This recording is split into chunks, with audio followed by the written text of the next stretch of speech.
Welcome back. We are here for Trophy Dark, Devil, Aim for Me, Part 2. Unfortunately, Delilah's player had to open doors, so we're going to say that Delilah's character has wandered off um, into the desert per se, or maybe like around the environs of Resurrection and has not been seen by her companion since, unfortunately. But we will continue on with the players that we have. And as I had asked them before I started, I will say um, we'll take it in turn, like in the character keeper order. So each one of you, like, take a look at your condition, your current condition, and what your thoughts are about it as you enter into resurrection. So let's start with Montana. Montana, your condition is family name. What are you thinking about as you enter into town? Montana remembers, I think, her dad talking about resurrection once. And I think if she remembers right, he knew somebody there. And he'd been through that town a couple times. And so I think that she, thinking about her family after seeing that cursed Bible, is wondering what reputation there is for the Steeles, thinking like, should she hide who she is? Should she try to leverage it? She doesn't know.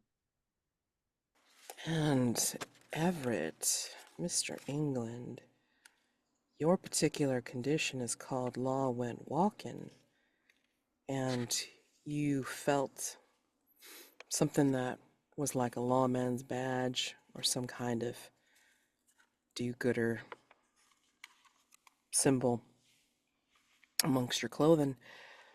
And I think as you wander into town with your companions, I think there's a memory, an unbidden memory that comes into your head. Something like remembering a prison in flames, the smell of kerosene clinging to your hands. Will you refuse to be near fire when you're in town?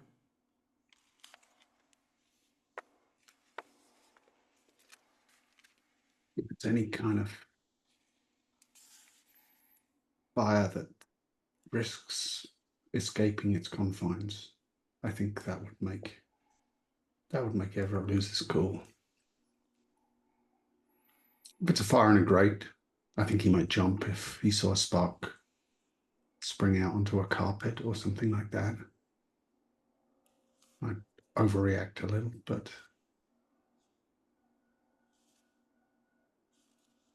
yeah, the certainly any building catching fire or that kind of thing would be something he'd be very hesitant to get anywhere near. And Shjon, Golden Bite. You saw a locust, and it cottoned on to you real quick out in the desert, and you felt its, well, what are you thinking? What are you feeling? What might you be seeing after this bite?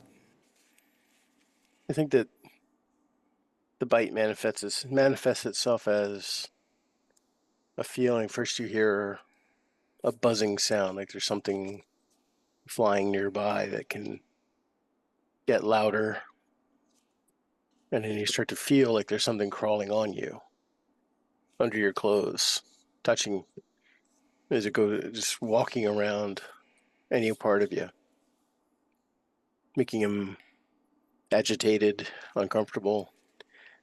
And that's why he's going to be seeking alcohol to help numb the senses, because then he knows that that will kill the touching sensation and probably help quell the buzzing sensation as well.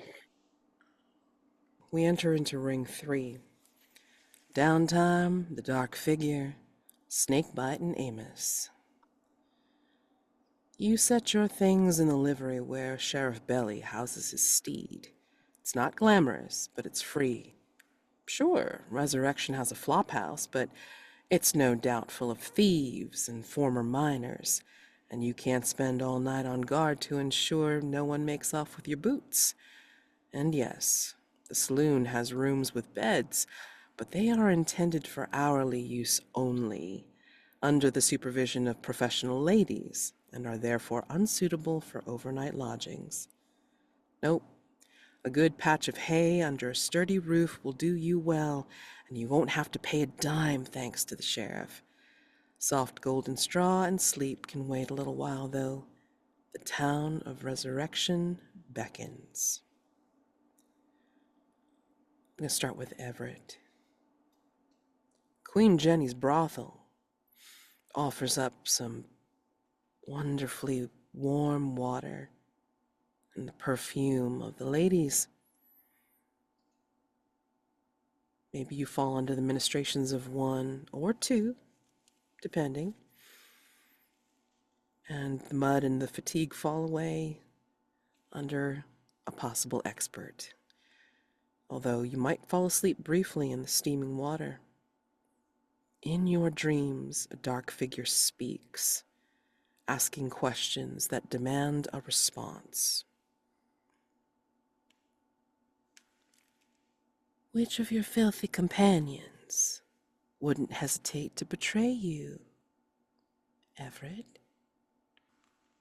Well, I reckon that Montana Steele seems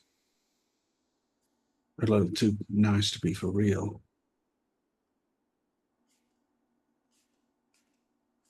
I bet she's got a few tricks up her sleeve.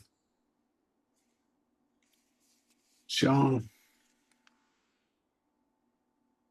I wouldn't like to get more outside of him, but he seems honest enough, straightforward.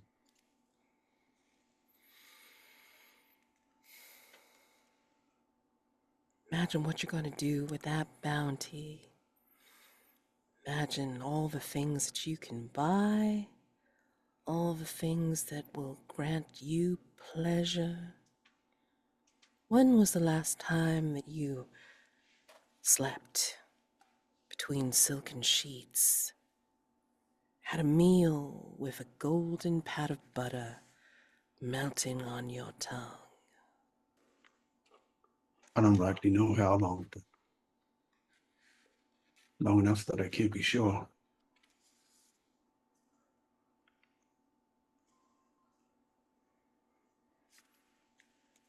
What other pleasures are you looking towards, Mr. England, once you get all that gold?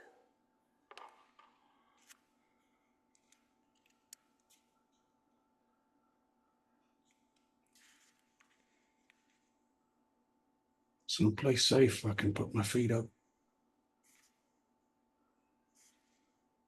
Bit of companionship. I'm a simple man. I don't want for much.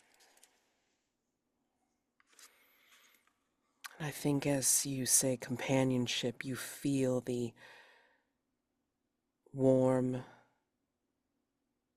strong, but yet tender attentions of your companion or companions as they minister you out of the bath and into something a little bit more comfortable.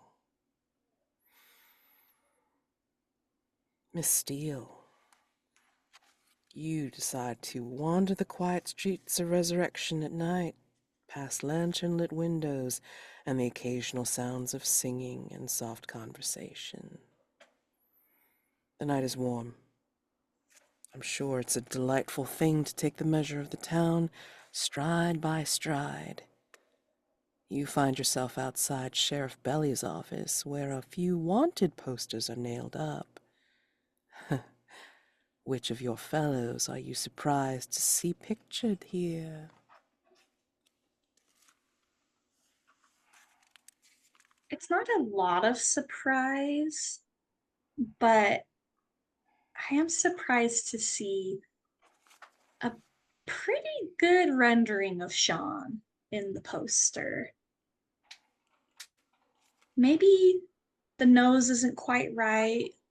Maybe the hair is styled a little bit differently.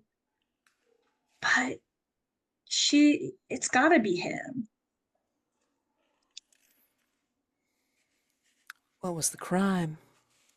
I think the crime was deserting his station. As you stare into the features, the uncanny valley of this rendering, there is a dark figure that stands at your side, and you see its sleeved, gloved hand, maybe half gloved, reach out and claw down the side of Shjon's rendered cheek. The poster is dragged free, folded, and placed in your pocket. And you hear, as if the figure has moved to speak right into your ear, but yet has not moved from their position next to you. How easy would it be to add this bounty to the Bantam reward? To journey with them all the way home and put a bullet through them just outside of town before slinging them over the horse. You know the spot, just where the golden weed of Jessup's farm falls away on the road's last curve. Can you do it? Will you do it? Yes. I think I will. You feel a final pat on your pocket, where the wanted poster sits, possibly burns, and the dark figure slips away. And Shjon. Happiness is a golden liquid and an endlessly refilled glass. The locals at the bar are full of stories and speculation. Resurrection is going to be a boom town, you know. Train's gonna put in a station 'cause the mine's going to reopen. Barkeep keeps the place kinda dim. Piano player plays a few bars to remind you that you can buy yourself a whole song if any melody grabs your fancy. As a pleasant fuzziness sets in, you realize the barkeep has been asking you some questions for a while. Increasingly urgent questions like, what good is gold if it only turns into liquor and then into piss? But if you captured Bantam alone, your whole life would change, wouldn't it? The entire reward in your pocket, like you was resurrection and Bantam was your own personal whistle stop. If the opportunity presented itself, would you be ready? Will you be ready? You're asking if I'm ready to kill Bantam? Yeah. That's why I'm on this trip. We don't need to bring all of them back. You talking about my cohorts there? About sharing? See, you're thinking that I'm getting the money for some kind of long-term plan. I ain't got one. I'm more on a day-to-day schedule. So if they want the money, they'll probably be able to do something with it because I will probably not live long enough to spend all that I get. As you said, what good is money if it's turned into a liquid that then gets left out? What good is money if all it is something your family or whoever's nearby starts brawling over when you're dead? You come in with nothing, the goal is to leave with nothing. You see the barkeep's face like float closer to yours. But what do you need to do to ensure you're the only one to bring Bantam back? Maybe I don't want to go back with him. Maybe I just want to stay here. Nice little quiet town. Place this fellow could get lost here. You seem awful interested in me skipping town solo. You trying to aim for a cut yourself? No. Just see a fella that could bring his fortune up to the highest point. You seem like somebody that could go far with it. Why not? Think about yourself.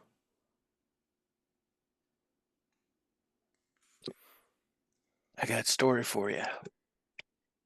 Thinking about myself is what brought me here. It's what put me here in this situation. So, I'm fine as it is, thank you. And I could get a clean glass. I think the barkeep is going to smile in the fuzzy way that you're able to see them with the beer goggles on your eyes. And you see them do a into your glass and then wipe it out with a rag. Have one on the house, son. Mighty kind. And I think each in your own way, I think you're going to hear about two members of Bantam's gang still in Resurrection itself. Whether you hear it from the ladies of the night that you're hanging out with, Everett, or Montana, as you are passing some of these people that are just casually talking in the road. And Shjon, I mean, you and the barkeep are best friends now. But each of them will say that Snakebite and Amos are still here in town. Snakebite herself took a bullet to her inner thigh and can't ride at the moment. You can tell who she is because she wears a hat ringed with the rattles of all the snakes, and her hair is limp with sweat, and her body struggles to heal. Amos. Amos. The perennially stunned mien of the mule kicked, but is fiercely loyal to Snakebite herself. He's decked out in pretty much a woven straw hat and a buffalo cape, and that's about it. So, two pretty easily found people if you are interested in meeting with them or talking with them. In fact, they may be like in the corner of a bar that Shjon is at, and maybe the passerbys will direct you, Montana, if you ask where they could be found. And Everett, maybe Queen Jenny's is not that far away from the bar. So you can all meet up at this particular dive if you so choose, and talk with Snakebite and Amos. Well, I'm already there. Yep. Time is a windy little thing. So, I we think can say, Everett will head down for some refreshment later in the evening.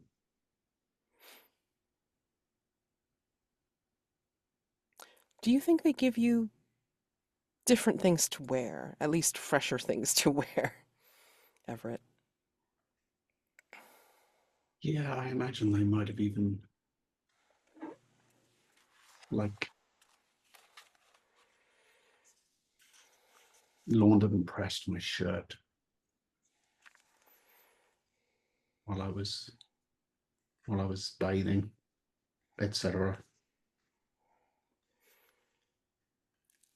So when you see him, Shjon, I think you're going to see that Everett's giving a little bit more of a, you know, fresher aspect, you know? Probably cleaner smelling, for sure.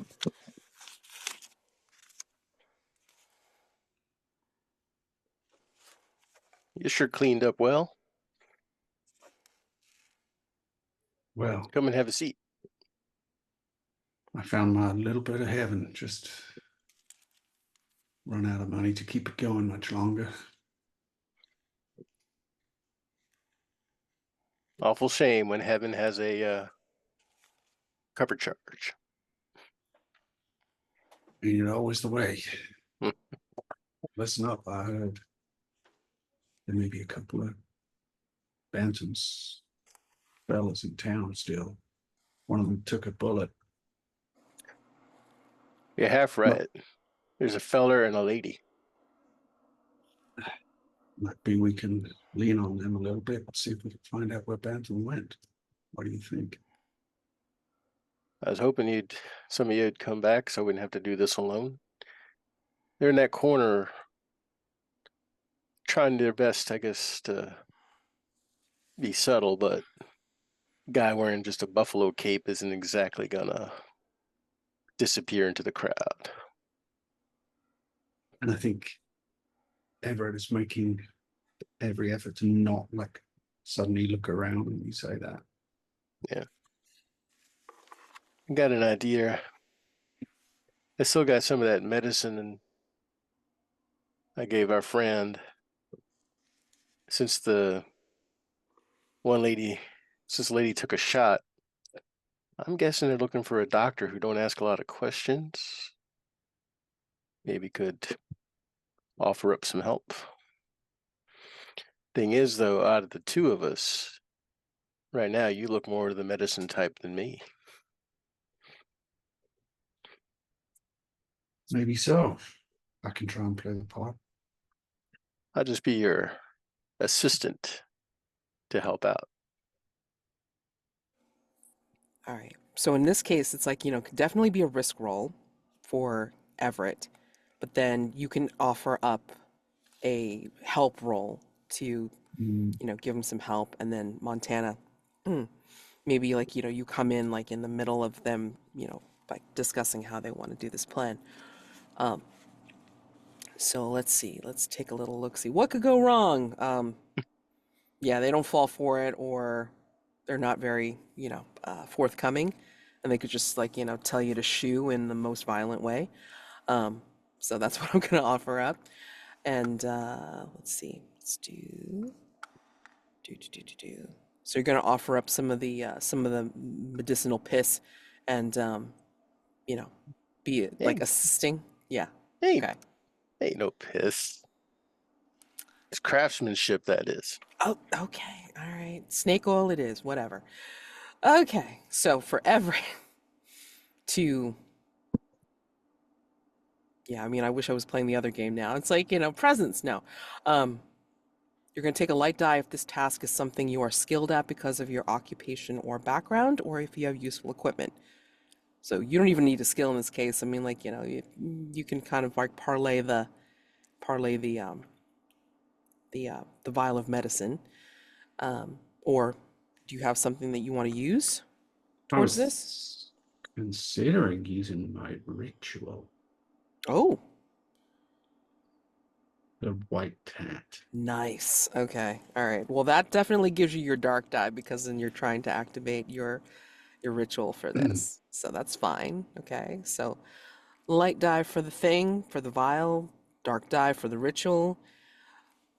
No matter what do we think will happen for the devil's bargain if you want to offer it up? Real quick, did you want me to do a help roll as well? You can do the help roll before or after. So I'll wanna hold do it in now? reserve. Okay, yeah. So, what do we want to offer for devil's bargain, no matter what? Just so I'm on the same page, you guys found Amos and Snakebite, right? Yeah. Okay. The plan is to pretend he's going to pretend to be a doctor, taking the elixir that I have to get her treatment to get closer to them. Everett basically came back a lot fresher from his little foray into the brothel. They were very Mhm. nice to him. Maybe they even shaved you, like, while you were in the bath, that sort of thing. So you look very cleaned up. So, I think as an offer, no matter what, the preacher in your drive is Amos or Snakebite. oh, Hmm. Intriguing. okay. No matter what.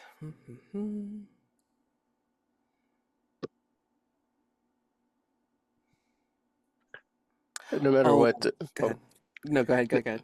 no matter what, Snakebite feels a bond with you, and begins flirting with you, much to the annoyance of Amos, and he will take the role of the jealous boyfriend.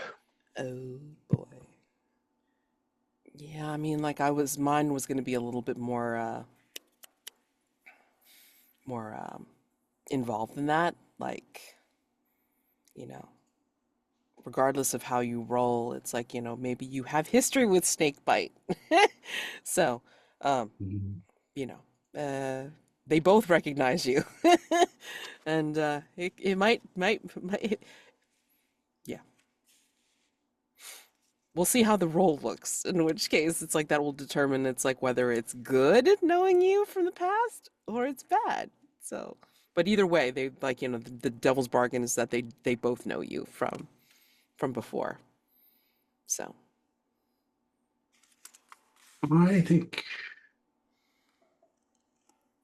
if they knew me, I would probably not want to try and convince them that I was a doctor. So I'm going to go with Paul's offer. okay. So snakebite flirts. Okay. And Amos is jealous. Oh shit. Okay. 2 light, 1 dark, please, on the trophy dice roller. Yeah, let's see. A Oh. 5 dark. If it's higher That's than your ruin. pushing my ruin up by 1. Just for Oh, funsies, like Shjon, do a help roll, please. Under help, just roll. I did. Okay. Oh, so So you succeed. You don't have to worry about, I well, don't have to push my you don't have to push ruin your up. Yeah. ruin. Yeah, you could use that instead. All All right. right. So you succeed brilliantly. Tell me how this looks as you like sully up with the elixir think with Shjon in tow. I think Everett makes a show of getting up and going to the bar for a drink. And then as he comes back, he kind of catches sight of Snakebite over in the corner. And he gives a little nod to Shjon to follow him over. And he just sidles up and says, pardon me, ma'am, but I can't help but notice you seem a little under the weather there. I apologize if there's any. I don't mean to cast aspersions on your appearance, but I'm a medical man, you see, and it may be that I can be of some comfort or some help to you. If you don't mind. I don't mean to be prying into your business. You see the sweat on her upper lip and her lank hair, around her face, and then she raises the hat, like, like to actually look at you, and you see that she's even with the deep set eyes and then like this the sweaty countenance. I mean, she is kind of beautiful underneath all that grime.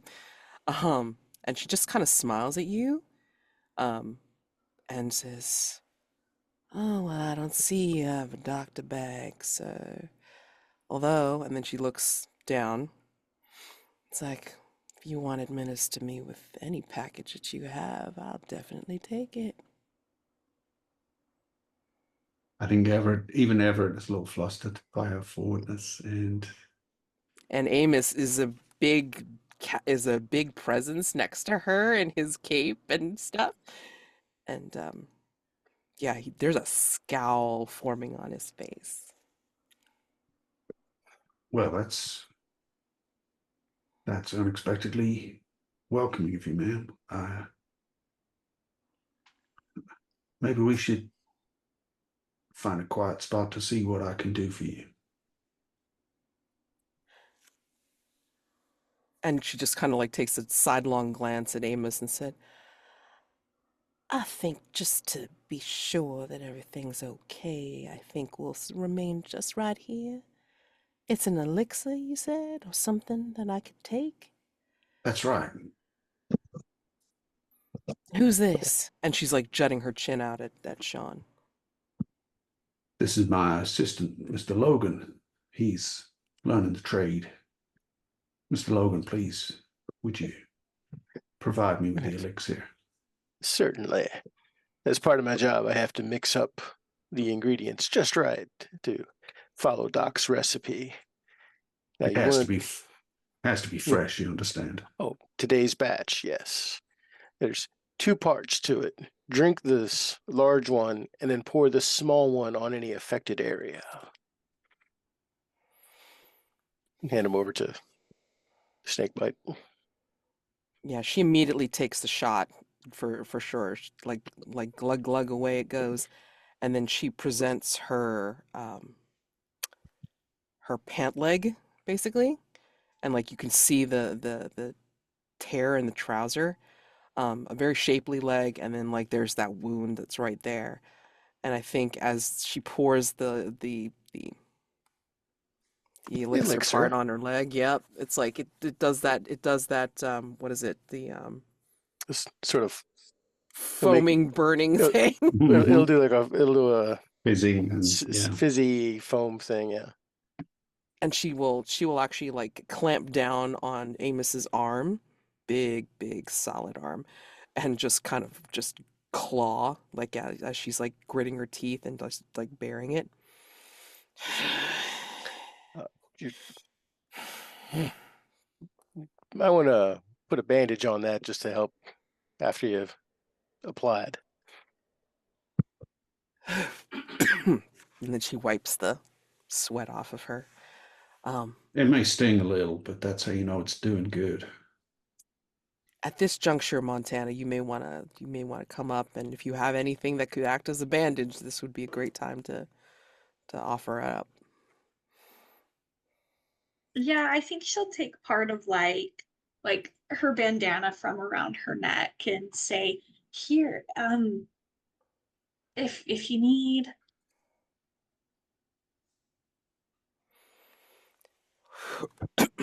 Ah, oh, I need a kick stronger than that for sure. And then she will accept the bandana, but then she'll also take like another slide of the whiskey that's in front of her and just knock that back real quick. That's the burn I need. Right neighborly of y'all to come by and help me out. Isn't it, Amos? And while he's staring daggers at you, Everett, he's just like nodding with gritted teeth. Uh-huh. Uh-huh.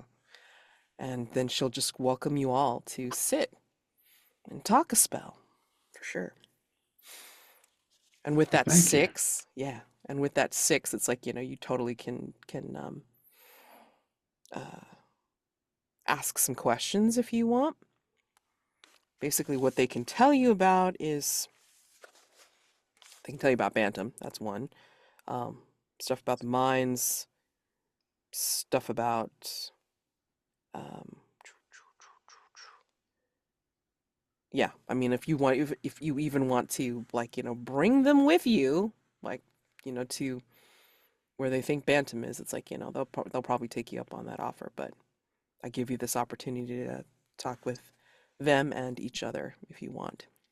Yeah, I think Everett will just be kind of, as he sits down with his, take a sip of his whiskey and say, no, I don't want to feel like I don't want you to feel like I'm asking questions inappropriately. I ain't going to inquire into where you got that injury. I ain't that kind of doctor. But what brings you to the town? Oh, well, we've just been following, dare we say, a famous man, or should we say infamous Amos? And he kind of just like sits next to her and just kind of guffaws while he folds his arms and like, again, stares daggers at you, Everett. Um, but yeah. I think, yeah, everyone kind of feign surprise and look around and say, infamous. Why is he? Is he here right now? And Amos will actually shake his head and go, "No, we are going to arrange a ride to reunite with him. But none of these cowards want to follow." Oh, where is it you need to go? Maybe we can help you out there as well. And then he just kind of gives a look back at Snakebite.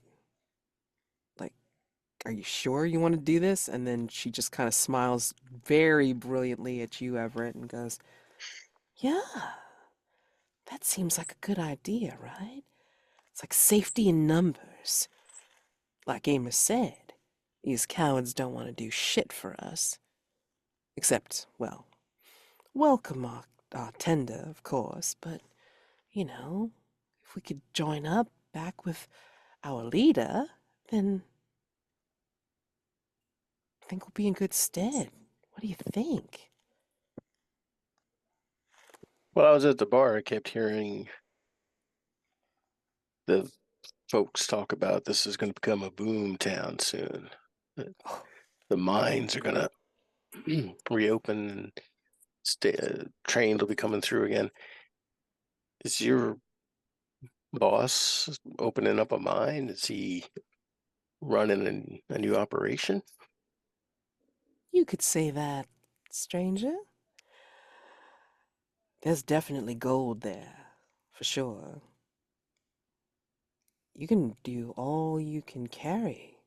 Once you get us to the mine and get us to our leader, he'll let you pick it right off of the surface. It's right there for anyone who wants it. Just make sure that we get there safely and we have a good ride. That's all. I And what suppose, about you? supposing we get there and your boss decides he's not hiring at this time. I don't think that's something that we have to think about. I mean, the important thing is just getting there safely, and I feel much, much better since taking your elixir, you said. So, having hale and hearty people,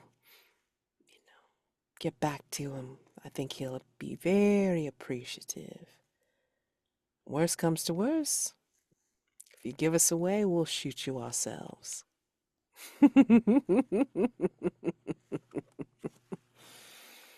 And she just kind of like slams down her shot glass and just like kind of like pours more whiskey as if she told the biggest joke ever.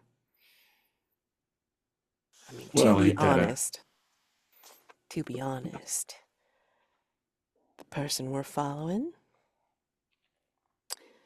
there's rumors and legends about him.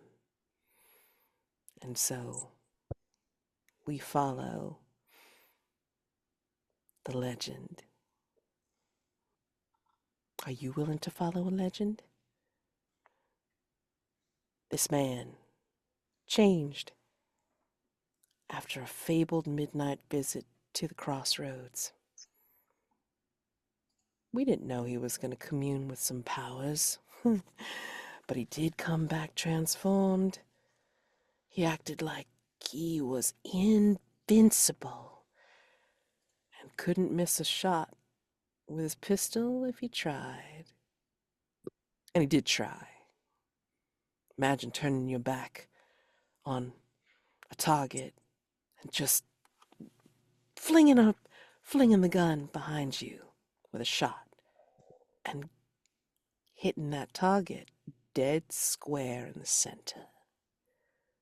Imagine that, huh? Now that I would like to see.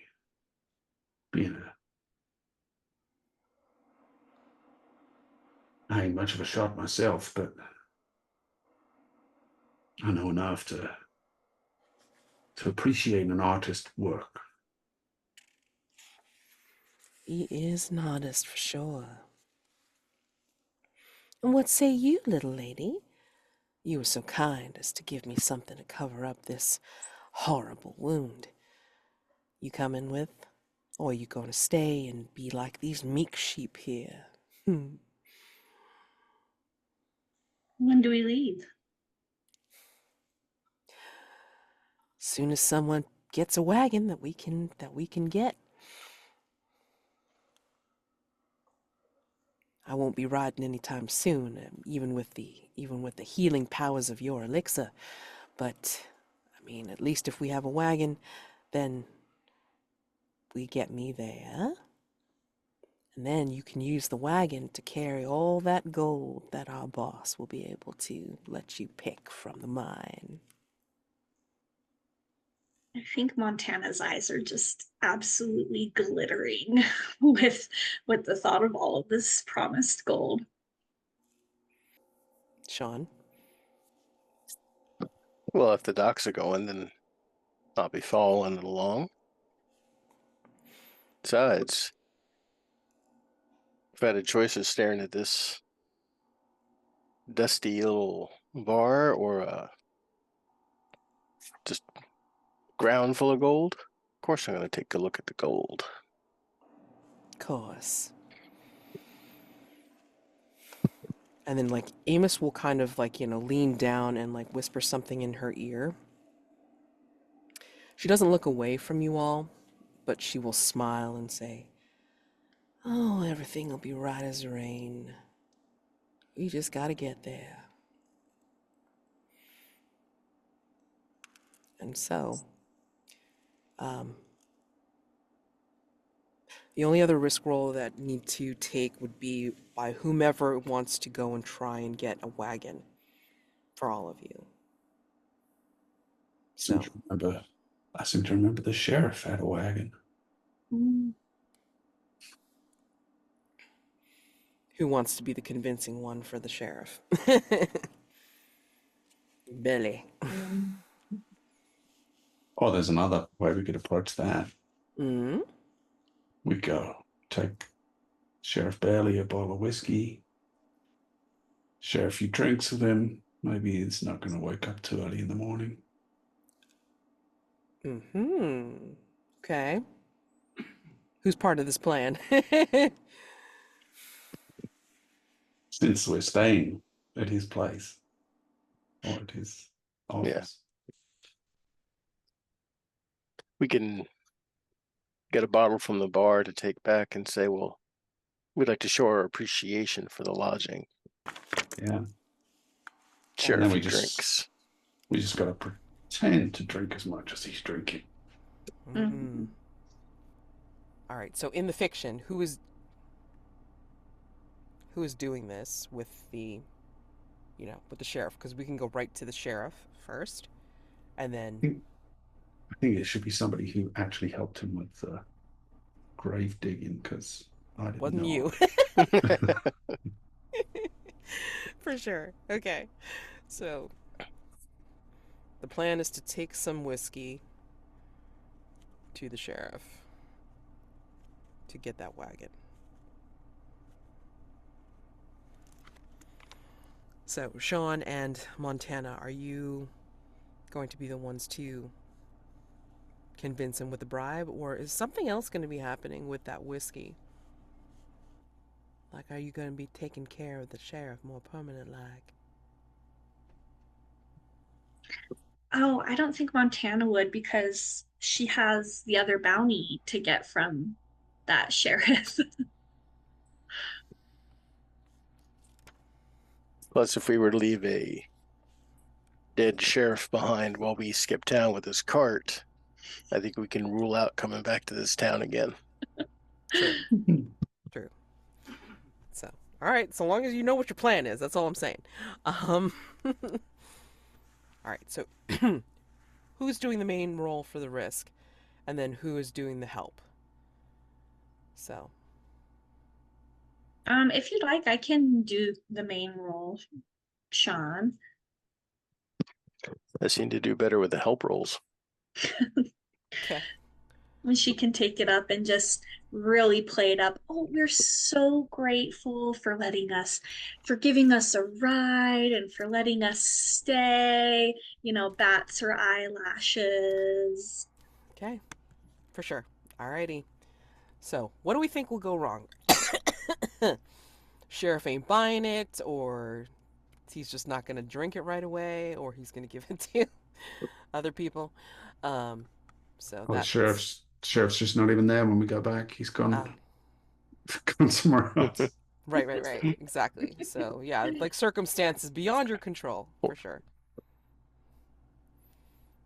All right. So Montana, light die if this is something you are skilled at because of your occupation or your background, or you have the useful equipment. The whiskey, useful equipment. So, I mean, unless you want to parlay something else from your skills. Okay. I don't think so. Okay. And dark die if this is risking your mind or your body. I mean, it's not dangerous. I mean, unless you think that it's going to be like risky for either one. I don't I think don't so. think so, unless he reacts in a really big way.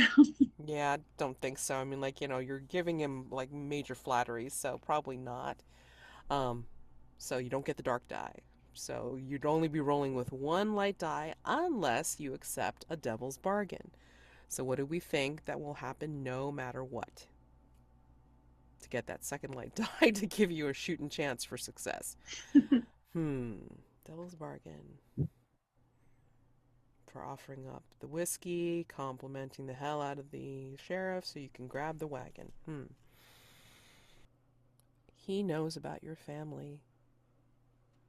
And he says, out of some of the bodies that he's gathered, in becoming the sheriff, maybe he hints at having a deed to some Steele land. You don't know if he has it, but he hints at it. So that's one devil's bargain. What else do we think might happen no matter what? No matter what, somehow Sheriff Bailey is going to wind up falling asleep in the wagon.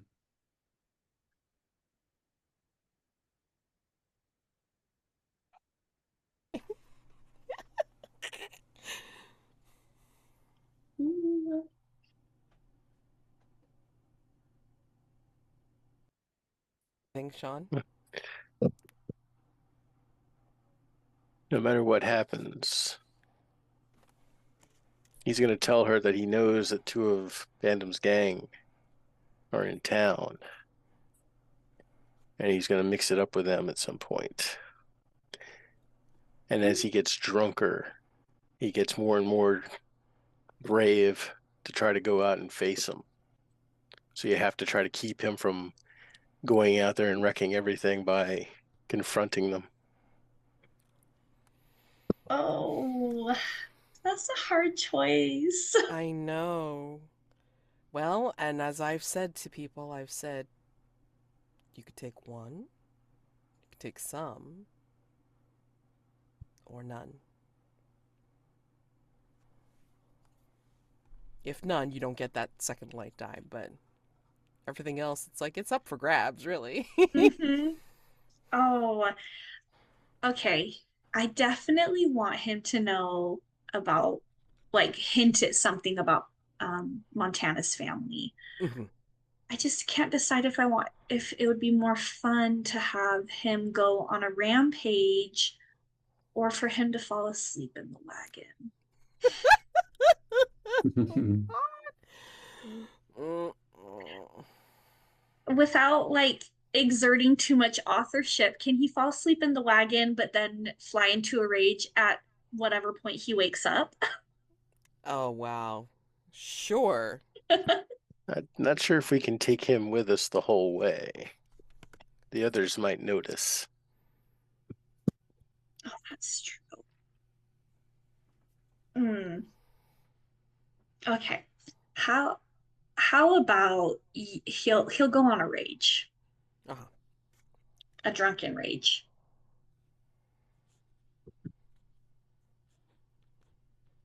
He tries to call out to them, but you have to figure out a way to keep him quiet or not quite so belligerent. Okay. Okay. Um, that could be something else altogether. So, yeah, go ahead and make your risk roll 2 light die. Okay. And now you can add a dark die and re-roll if you want to get a little bit better than 4. And Shjon could also do a help roll to see if he can help better your score. So he can do that anyway, but I mean, if you want to add a Mhm. dark die and re-roll, then it would be 2 light, 1 dark now. Yeah, sure. Let's do Risk it for a it. biscuit, right? It's like, Mm-hmm. part 2. Oh, not any better. But, Shjon coming in clutch oh again. my god, what? Yeah, nice. And on a trophy dice roller too. Yeah. I need you in my trophy gold games, hon, because like this is the only way we're gonna get gold. Okay. Anyway, you succeed. Tell me how you parlay said sheriff into like drunken like pleasantries, like to say, yeah, I'll give you my wagon, but like now I want to fight them. Um, I think, she gets the whiskey bottle and sits down with him and with Shjon and grabs a couple glasses and fills them all up and puts one in front of him and he takes it. And as she's, giving some flattering things about, oh, this town is so safe now. We had heard that there were some bandits that were working with Bantam, but we haven't seen them, and it can only be because of your superior sheriffsmanship. And like he drinks his, and she kind of covertly swaps it so that it looks like they've been drinking and his is still full, and she'll fill it up and just make sure that he's the one that's taking like all the shots. And I'm gonna say that he does, and he will like say in his cups, like as he gets drunker and drunker and just more pleasant, it's like, you said Steele, right? Your name Miss Steele, right? Getting Mm-hmm. bleary-eyed by the minute. Oh, I remember I buried somebody. They identified themselves. What was his name? Ephraim Steele, I think. Yeah. There was a piece of paper in his pocket. And looked like a deed. I grabbed that thing real quick. I mean, why not, right? Piece of land somewhere out there. Claim myself a little piece of peace, right? Piece of peace. I think I got it on myself somewhere. He starts tapping himself like all over himself.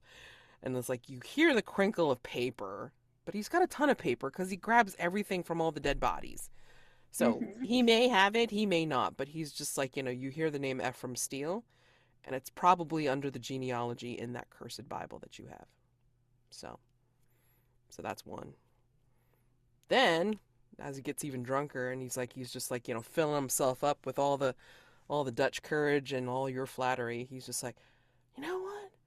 I am a good sheriff. I think Bantam's people are still here. I think I can take them.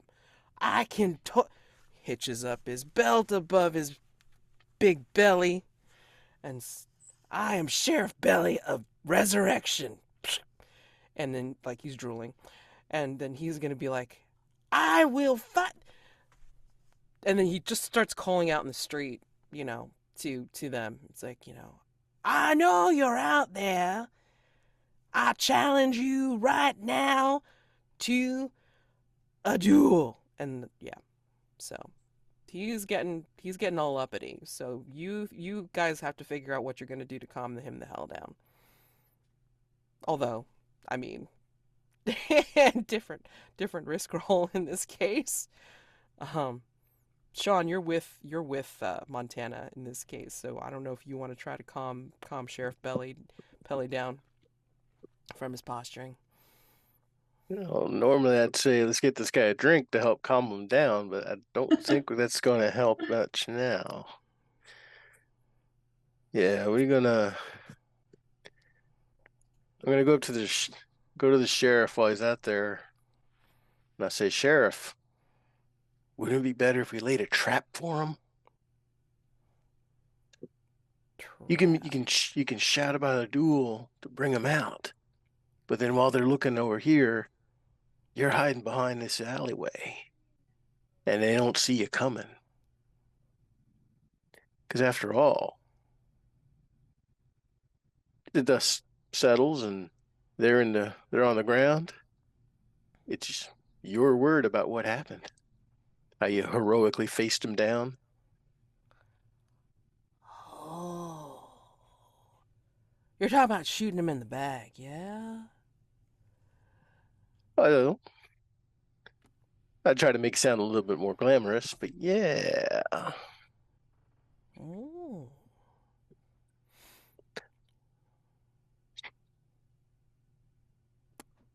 Risk roll, please. What could go wrong is that he decides to psych in. Why are you? I'm not trying to hide, and then like he's gonna try to push past you and just possibly get a little bit more violent before he even gets in it with them. So, Is this was that one light roll or? well, hold on. So we're gonna gather the dice now. So if Okay. this is something you are skilled at because of your occupation or your background, or if you have useful equipment, you're trying to calm him the hell down or just get him to go with your plan. Do you have Is there a way I could bring geology into the discussion? I would love to hear how you plan on bringing geology into the discussion. Please parlay me. Go ahead.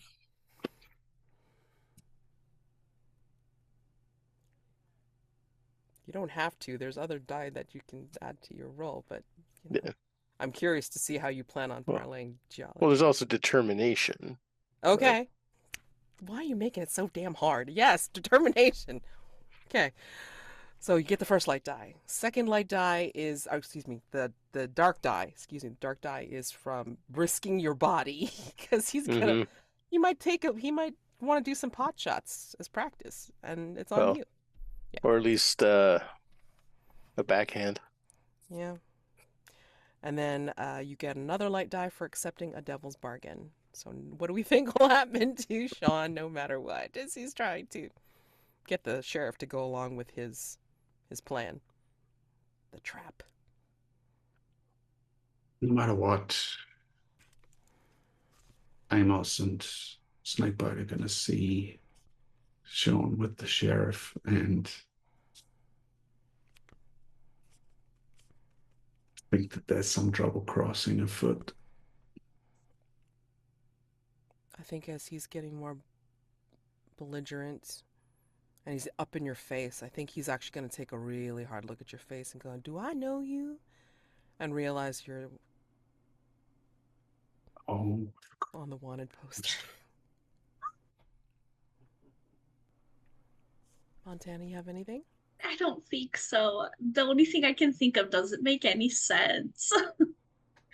But no matter what, he gives you the designation of like honorary deputy.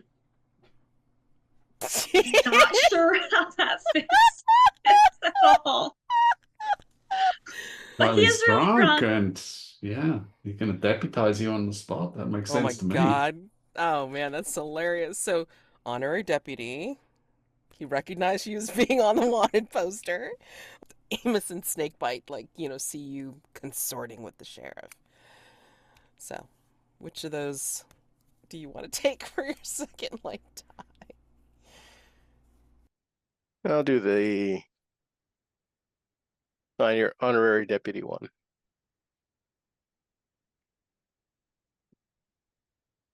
Amazing. All right, Uh, so 2 light, 1 dark, please. Ready? Under risk.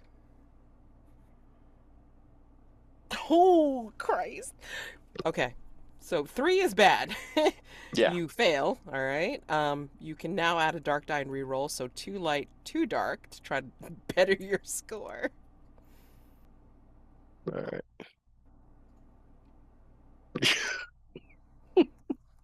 That's worse.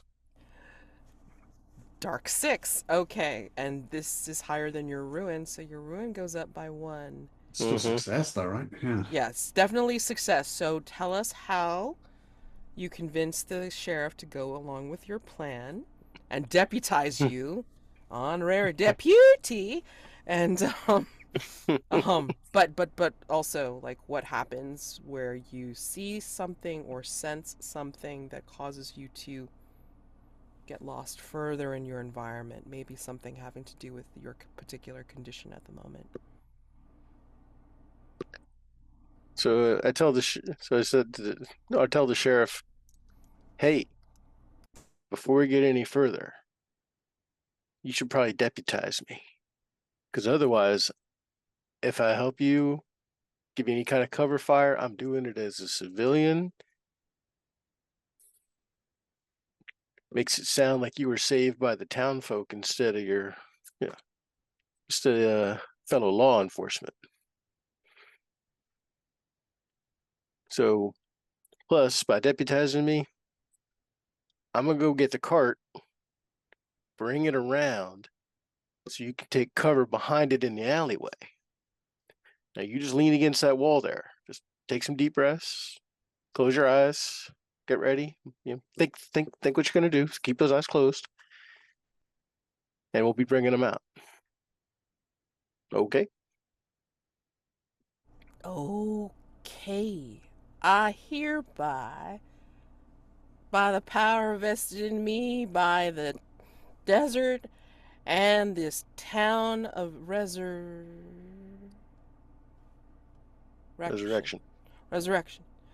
And then he does the thing with his hand, like he taps you on the on either shoulder. I name you an honorary deputy. And then he takes out like something that looks like a tin crushed star, and then just like slaps it on your chest. You grab that wagon, son.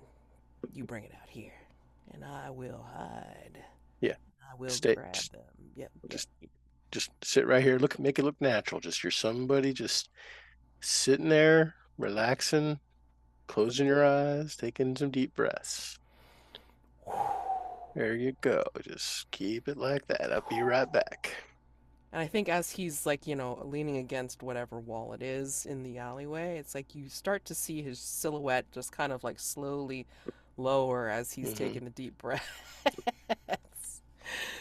But tell me, how are you affected Well, the ruin? buzzing and the crawling are back. Okay. They're more constant. It's making me want to jump out of my skin, if you will. Makes me not want to. Makes me want to just get things over with, one way or another. So I'll go get the cart and bring it around to the others. Add the condition crawling on my skin. And yeah, You don't see the silhouette of the sheriff by the time you bring it round to the others. But Snakebite and Amos are comfortably seated, ready to go. You know, you got the cart and the horse and what have you. And you all can head out to the mines. Yeah. Somebody go and give us directions.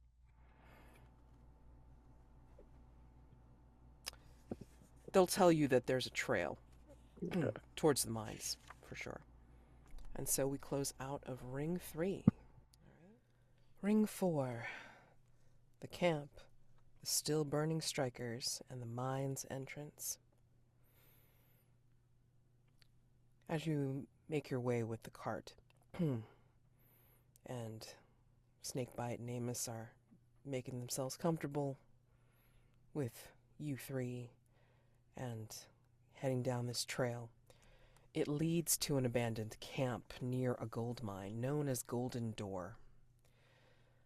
This ground has seen recent darkness and acts of cruelty.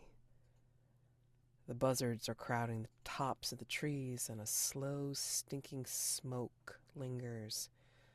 There are blackened bodies here, seen where they fell, devoured first by fire and then by the desert. As the horses pass amongst burnt tents, there are bits of fabric fluttering weakly in a breeze that does nothing to clear the lung-stinging haze hovering over the camp. Shjon, you are in tune here with the worlds beyond this one. You will have a moment of entrancement as the smell and the smoke assail your senses. The miners used to dream here in the tents and work below. You can see them in your mind's eye. When they stopped and demanded more for their labor, strangers came in the night with kerosene and matches. Who gave the order to torch the camp? What did they dream of deep in slumber as the miners burned alive in their beds? It was the prior sheriff of Resurrection, as well as some of the town leaders. They knew that if the miners refused to work and the gold didn't come out, well, they would lose their precious train stop, their precious road work. They would no longer be on the map as long as the gold wasn't flowing. So then they, after doing the deed, they went back and thought of how soon the town would be a city. It would have paved streets, fancy buildings, and they would all reap the success from that. They would own a bank. They would own the general store. They would be royalty. To whom did the miners cry out as they were met with the stout clubs in the dark, wielded by the masked men blocking the only way out? Well, some cried out for family. Some cried out for loved ones. Others, though, many of them not from this land, brought here, usually against their will from other lands, cried out to their local gods, deities, even some they had come to create for themselves based on things in the mine, thinking that the mountain itself had a god in it and that it would protect them. What is the name of the spirit who heard them? Who gathered them up, plucking their souls from the fire? He came down like a giant buzzard, picking them up in its claws. Its screech unearthly. So the spirit seeing this just called it shriek. With this, the rest of you feel some kind of watching. There are things watching out there in the dark. There are silhouettes standing out in the shadows of the cacti, and the sound of dragging shovels from somewhere nearby. A mining cart creaks and creeps its way slowly along its inclined track. Along the closest ridge, dark forms and lanterns, watching. Then, out of the darkness, a thrown pickaxe, black as glass at a pond's bottom. I imagine that Amos and Snakebite were eager to come through, and the pickaxe, thrown from out of the darkness, strikes him down, and he crumples to the ground in his buffalo cape. Snakebite will panic, and all of a sudden you hear her scream as she is snatched up into the air by a cackling horror, trailing flames behind it.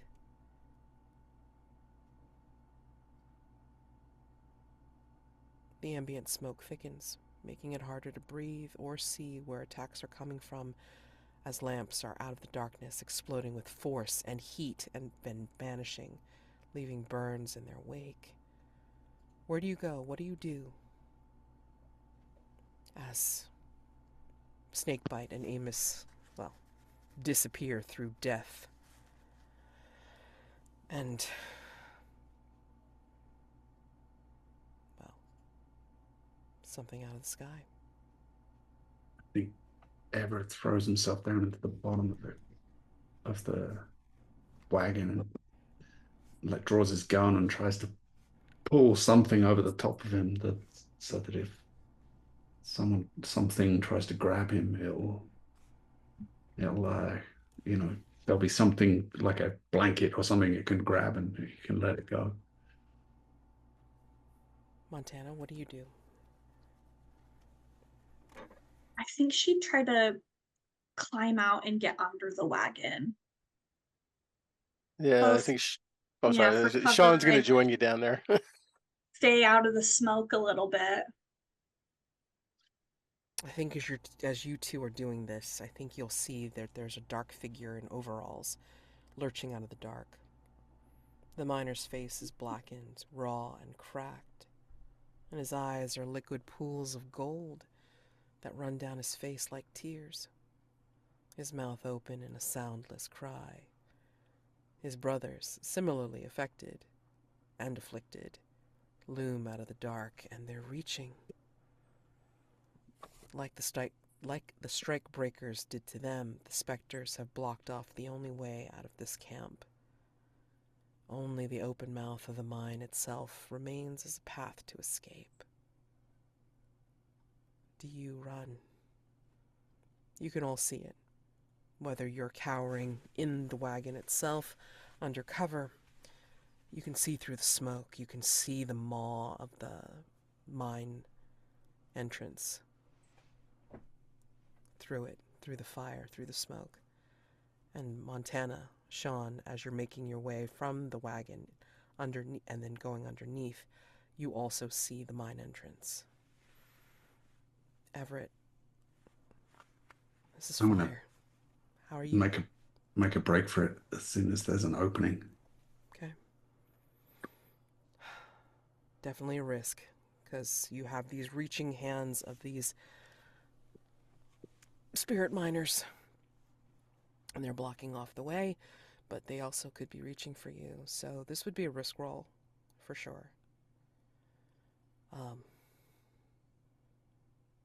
They grab you, that's what definitely could go wrong, you don't make it to the mine entrance.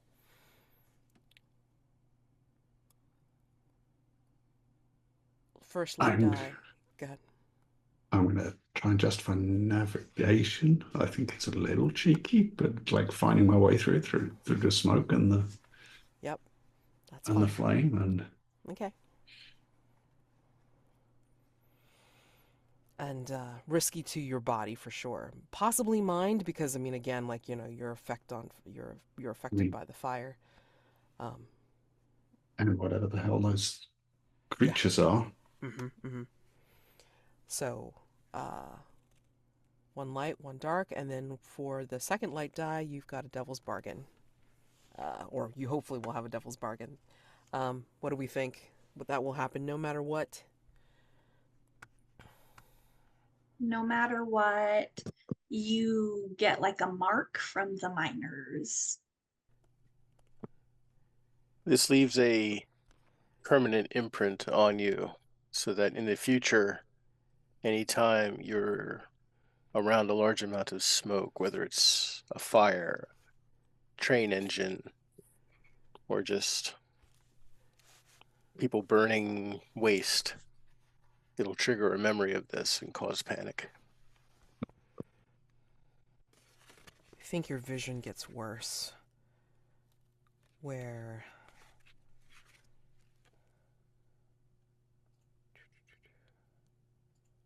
you will suffer another vision, regardless, that throws you deeper into your condition.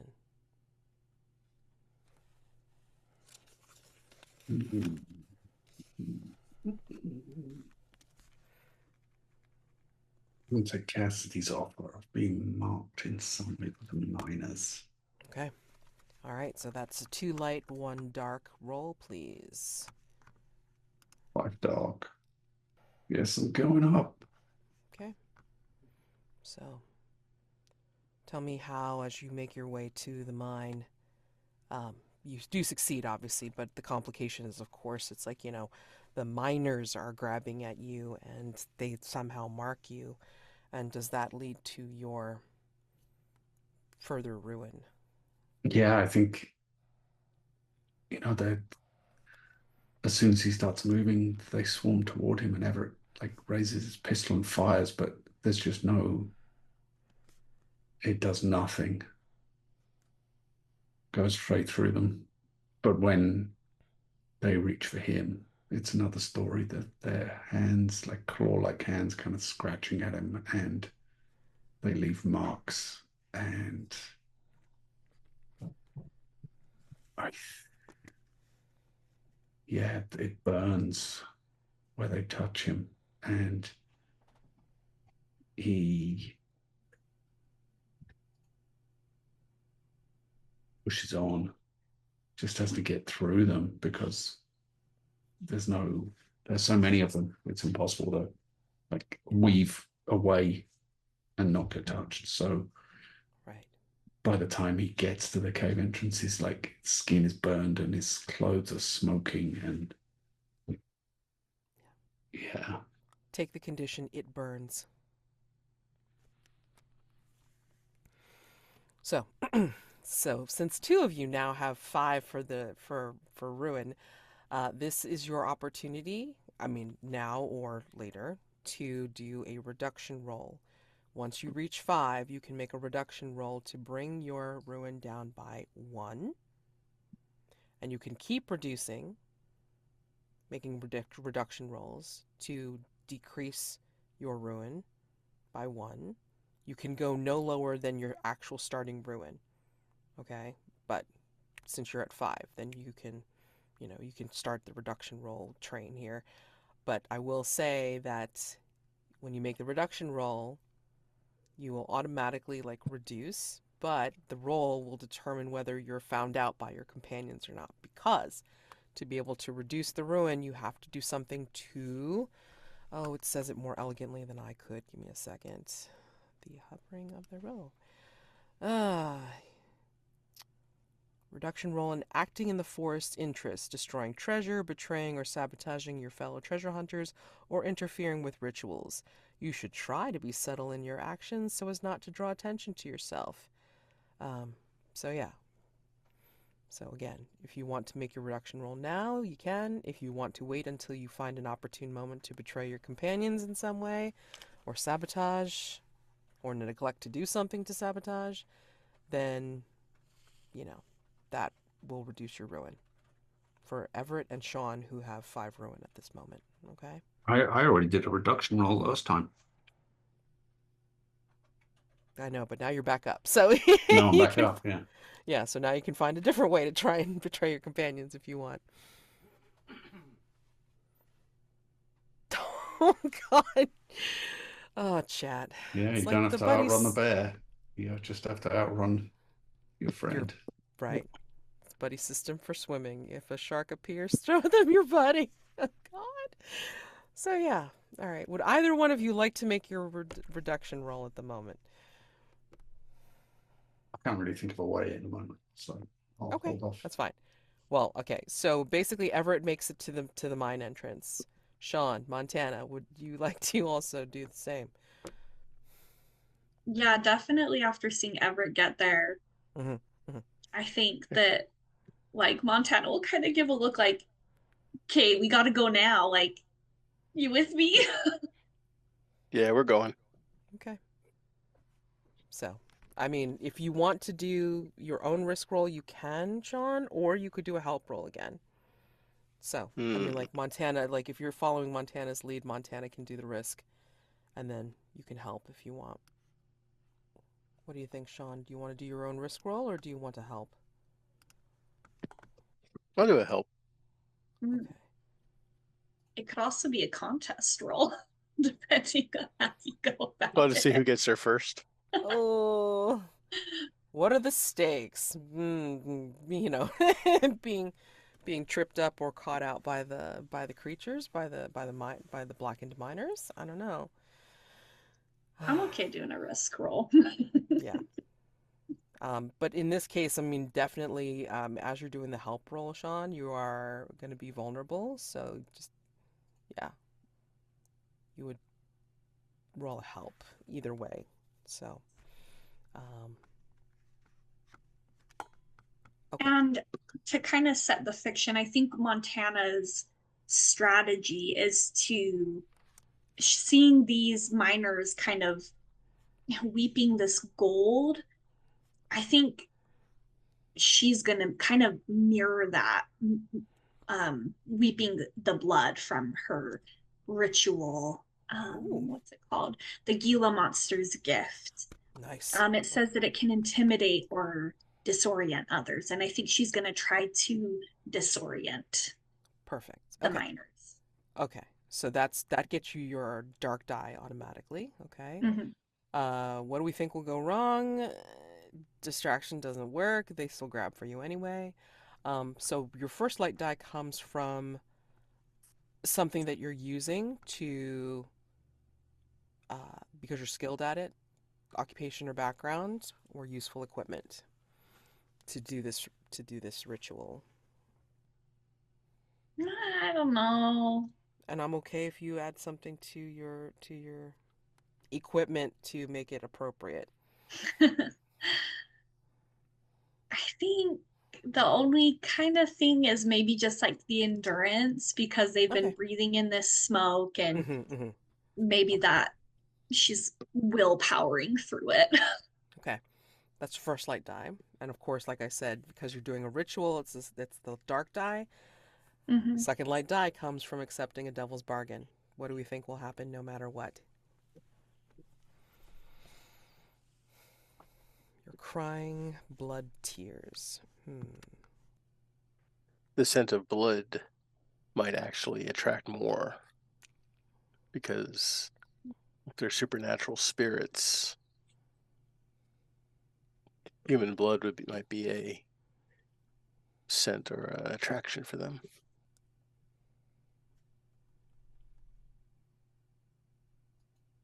I think no matter what, the weeping blood won't stop afterward.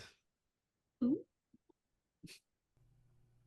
I think between the weeping blood and just the disorientation of the fire and all this, I think you're going to get separated from your companions. Mm. I want to take the blood won't stop. Okay, that's fine. All right. 2 light, 1 dark, please. And then Shjon, if you want to make your help roll. But you have to tell me how you're making yourself vulnerable. I forgot to do that earlier for these other help rolls. Yep. So, Montana, you rolled a light 4, so you could conceivably add a dark die to re-roll, so 2 light, 2 dark. Or you can wait to see if Shjon's roll is helpful. In what way he will help you. So I have to say how this will be a How you will- vulnerability. Yes, how you will render yourself vulnerable in helping Montana. By going out into the middle of a bunch of scary minor spirits. It's pretty vulnerable. Okay. She just But has to it be makes- faster than you. Well, I will try to be more cover for her. So it probably makes me a easier target for their clawing. Sure. Although I was thinking of a reduction roll too. Okay. Ooh. So you can make a reduction roll. You just have to say how you're trying to sabotage. Well, I thought I would, as we start to make a run for it, I'm going to smack the horse that was leading the cart. It'll go tearing towards the minor spirits, hopefully causing a distraction to them. But then that also takes away our main transport, just in case we do find gold or something. You're going to be limited to what you can carry personally, especially for that long walk back. That screws you too, but whatever. It's fine. Didn't say it was a I'm great. just saying. Didn't say it was a great plan. I'm just saying. Okay, so reduction roll. So you would just do the reduction roll, and then we'll see if less than your current ruin. Yes, your betrayal goes unnoticed, and you decrease your ruin by 1. So bring your ruin down to 4. Okay, and then you. And then that could also be considered how I'm helping also by Yes. making the distraction. Exactly. So. 2 birds, 1 stone. Come on. It's fine. It's fine. It's fine. Okay. So anyway, yes. Obviously, not really a help to you, Montana. So you can choose to add a dark die and re-roll at this moment. So 2 light, 2 dark, if you want. I'm going for it. Okay. Oh, that's worse. Okay. It's oddly 3 consistent. dark, 3 light as well. So yeah. 3 and is dark winds and a tie, right? dark winds and a tie, exactly. Okay, so your ruin doesn't go up. However, you hail. Oh boy, I think we can interpret this as the horse that Shjon has just so helpfully tried to create as a distraction has also blocked your path, so you are unable to make it away from here. But I think, to make it interesting, I'm going to say that as you try to make your way out and you're blocked by the horse, maybe it's up on its rear, it's on its hind legs, and it's it's doing the thing of rearing up and definitely blocking your way, and the fire's disorienting, smoke and all this kind of stuff, and you're weeping blood. I think you feel a hand on your shoulder turning you around to face them. And as you're weeping this blood, I think you're staring in the features of one of the blackened miners, but it's almost like the embers kind of burn themselves away from this person's face, and you get a glimpse of their face. It looks like your father's. It's not your father's, but I mean, it looks like them, as if this is a relative of yours. And you hear them in their cracked, through their cracked lips and burning vocals. You hear, "Steele blood, right?" What do you think of this? Seeing this? Absolutely terrified. Make a ruin roll, please.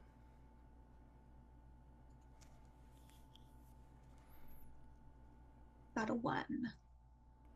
Okay. You're keeping it together, so that's good in a way. All right. So, yeah, you're kind of caught at the moment. Um, Shjon, I'm gonna say that as you have, whipped that horse into a distraction, I think.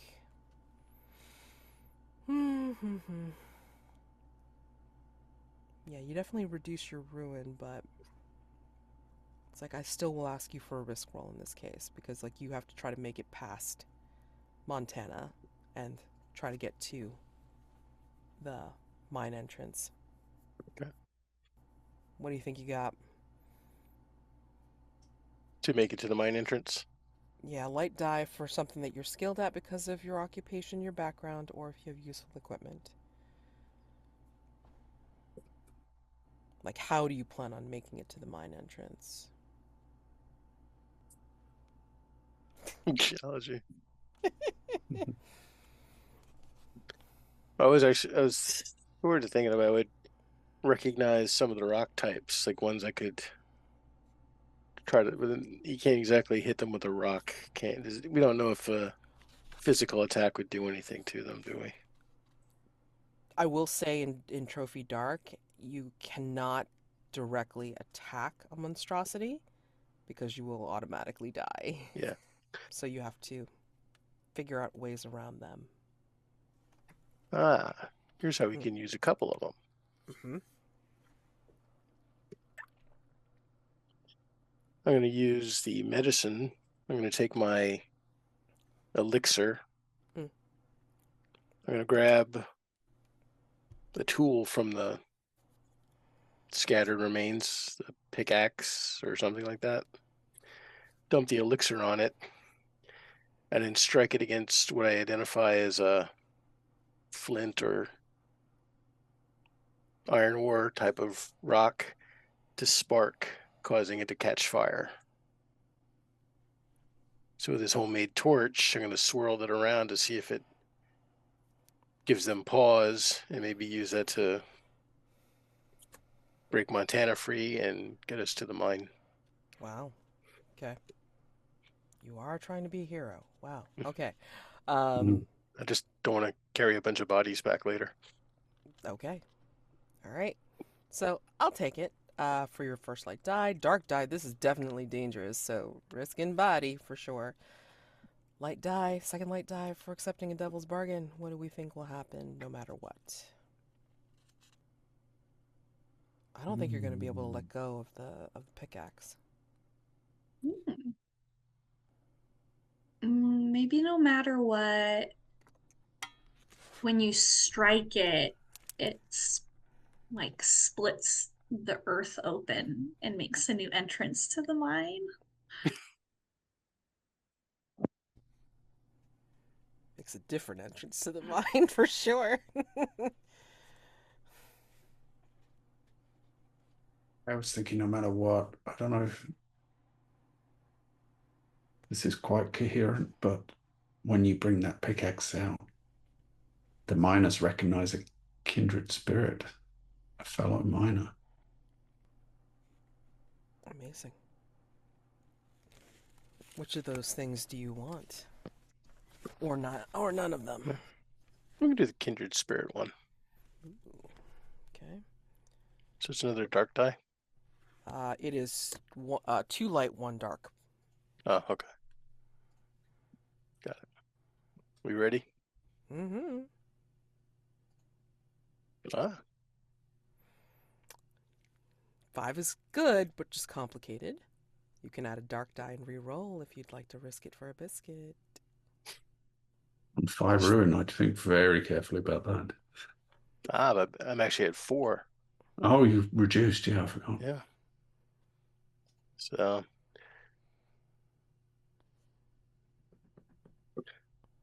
it's like a game. It's like a game show.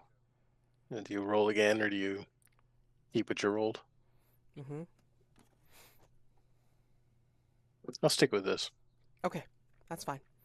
All right, so just tell me how this looks. I mean, obviously you did most of it, but I mean, like, what do they do when they see this pickaxe? They sort of stop and stare because they see a reminder of what they did before in life. They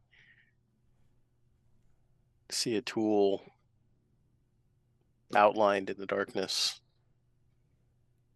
striking rock. The sound of it striking rock is very reminiscent to them. It's a sound they're all familiar with. It gives them pause to remember what life was like before. A sound of the past.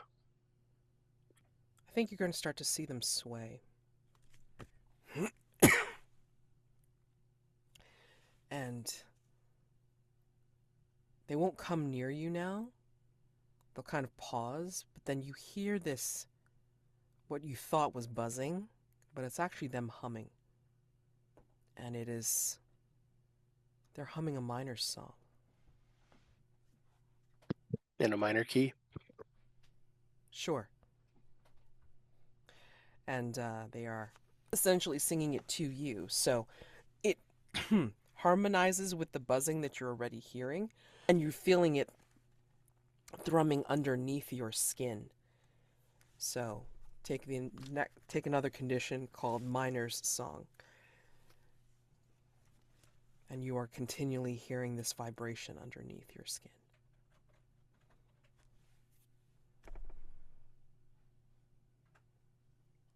But you do help indirectly with Montana making it to the mine entrance as well.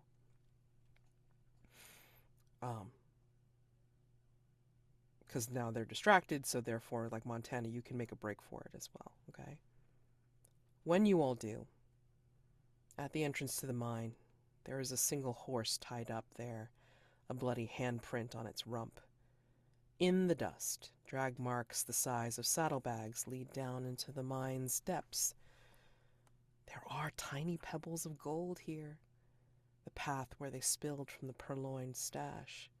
They gleam in the darkness. There's a crumpled piece of paper near the steed's hoof, and it's a wanted poster of Bantam that predates the bank robbery that set you on his trail. He was wanted even before he did the deed. You the law? Shouts a voice from inside the mine, bouncing off the walls and the wooden supports of the entrance. You sure are terrible at sneaking up on folks. If you think I'm alone, best think again. I got bullets for all of y'all, and hell ain't even half full. Somewhere there in the dark is Bantam, likely wounded, cornered, sitting on a stolen fortune and worth another in his own right. But he knows you're coming.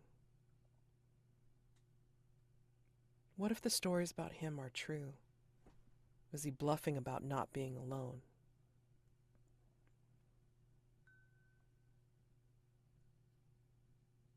Who enters first, allowing themselves to set a full silhouette in the doorway, an easy target? Who guards against the shambling, burning men to the rear and their resurrected rage? Who enters first? Yes.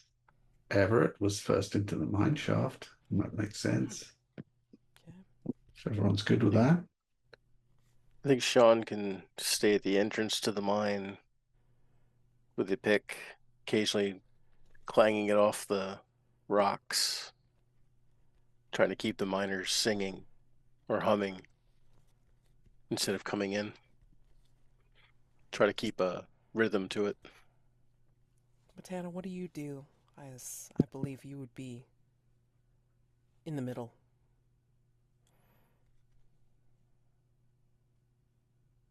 I think she's gonna scrabble in the dirt and try to pick up these little gold nuggets. Yeah, get it while you can. All right. The future you want is waiting, waiting in the sunless depths, behind a pointed pistol. So closes ring 4. Ring 5. You make your way down, and you see, leaning against a wall near a guttering lantern, Bantam is holding his side, his shirt slick with blood, sticking his shirt to his skin and dripping to the floor. The room smells of gun smoke and death. There are crumpled bodies here. They litter the floor, some with the sneering faces of the now former members of Bantam's gang, their betrayal interrupted. Some of them with the starving features of bounty hunters who got here ahead of you, their twisted limbs perhaps pointing the way to your own grim future. You see Bantam, his gaunt, bloody self, shivering, but his gun hand is steady, supported by a dark shadow behind him that whispers in his ears, clasps his hand, and guides his aim. The stories are true. The covenant Bantam forged at the crossroads. A formless devil mimicking human shape keeps Bantam upright even as his life drains away. Any moves against Bantam will be opposed by this supernatural phantom. Bullets don't miss. Any who fight him will die. I want you to contemplate these questions and see how you want to answer them.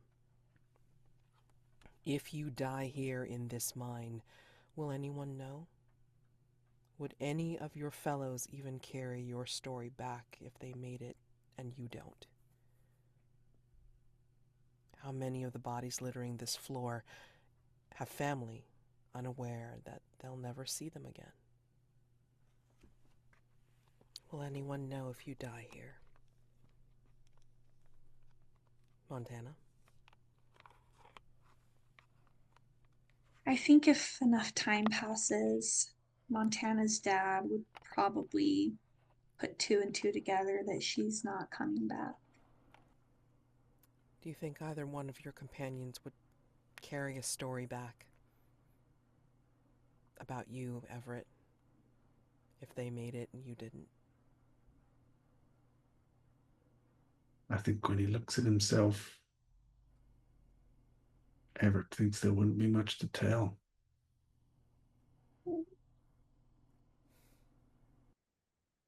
Littering the floor here, do you think have family, unaware that they'll never see them again? I figure most of the bodies of the miners, even the bounty hunters, have families that wonder what has become of them. They maybe still put a candle in the window, hoping they'll come home. They'll eventually return. But the members of Bantam's gang, once they signed up with him, their families pretty much wrote them off. They knew that they would meet a bad end. There was never, of all the stories about Bantam, it was always about him surviving the impossible, not his gang. It was always about him pulling off these crimes. But the fact that he kept having to recruit new people meant that employment with Bantam was lucrative but fleeting. And so anyone that they knew, anyone in the families that knew where they had gone, figured the best they would ever get is a note showing where to find their gravestone. And that's only if they were actually able to get a proper burial. Bantam is dying, slowly but inevitably.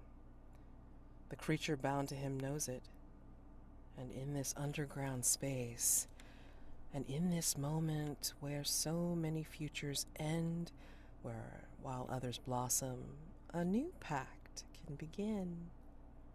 A silken voice, familiar and intimate, reaches out to all of you from a shadowy smile lurking from behind Bantam's sagging head. Montana, There's more money here than Bantam's bounty pays, it whispers. Enough to start a new life on your own. There's no need to ever go back or haul Bantam anywhere. Will you say yes to as much blood-stained bank money as you can carry? Gold to fill every pocket? That's really attractive to Montana. I don't think she answers the voice, but almost imperceptibly nods just slightly. Shjon, if Bantam dies, a power vacuum will be left in his wake. The town of resurrection, an endlessly renewing ripe fruit, could be plucked again and again by a new gun, a new bandit leader whom none can outdraw. Will you say yes to the bandit crown, gather a new gang, and begin a new era? Do I ever seem like the type of person who wants royalty, riches, fame, infamy even? I've been trying to disappear. Start under a new name, a new place. Become a bandit king? That's the complete opposite of that. I'll tell you what, Spirit. All you offer is money, riches, fame, at a high price. You get nothing from me. And Everett, look around you. The black figure is there behind everyone, whispering in every ear, every corner, offering their power to anyone who will take it. But it can help only one. It will only steady the hand of one. Will you say yes first? Think of your need. Feel it in your guts. It don't seem like this deal paid out too well for Bantam. And if I ever want to have that little piece of heaven, I can't be letting you drag me down to hell. In each of your ears, inside your head, you each hear, "Say yes." Before anyone says a single word, you could cut them all down. So, this is stakes. You can set off against each other. I mean, whomever, feels that they can say yes to this.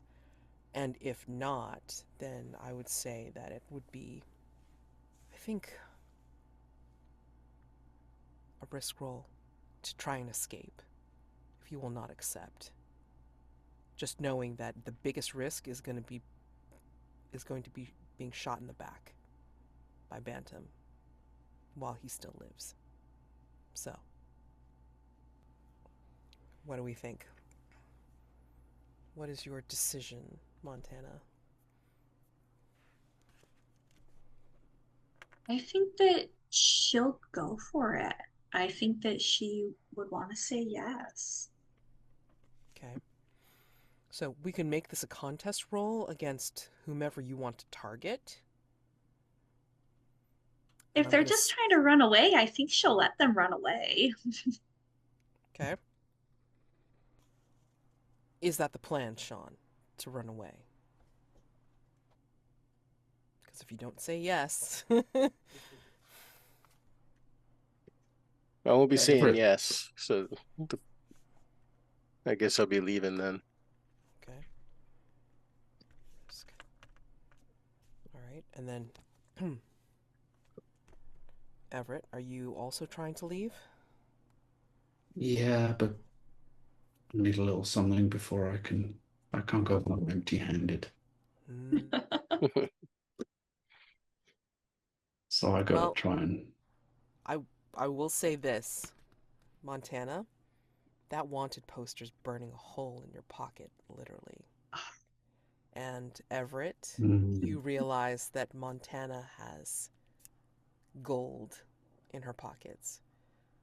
Whether from the little scrabbles that she had from earlier at the entrance is moot, because you see that she has gleaming nuggets of gold in her pockets. And Shjon, I mean, again, if you want to just leave without, like, engaging the other two, it's like, that's going to be incurring a risk roll. But I want to hear whether Everett and Montana are going to go after it, or Montana's going to go after you, and all this other stuff. So, what's the plan, folks? Yeah, well, I think since if Everett sees the hint of gold, and he suspected there was more to Montana than met the eye. Mm-hmm. Mm-hmm. Yeah. So let's duke it out. Yeah, so that's a contest roll, because I don't think you're going to be able to miss Everett leveling a gun at your face. So let's call it Montana versus Everett in a contest roll. All right, so we'll build that in a second. But Montana, how do you plan on counteracting Everett? If I could say that she had picked up something in the miners' camp, Mm-hmm. she has a pass as a driver of rail spikes. So we're in close quarters. I think she thinks she's got a shot of getting close enough to just drive something into Everett. Like, Sure. if he's got a gun pointed at her. Why not, right? Because the contest roll is beautiful in the fact that you just never know. You could have the murder skill and then completely get wrecked. It's great. Ah, that first trophy game. I love it still. Okay, so set up stakes. Let's go through the rolls. For contest roll, the stakes are you're gonna kill each other, basically. Someone gonna be dead.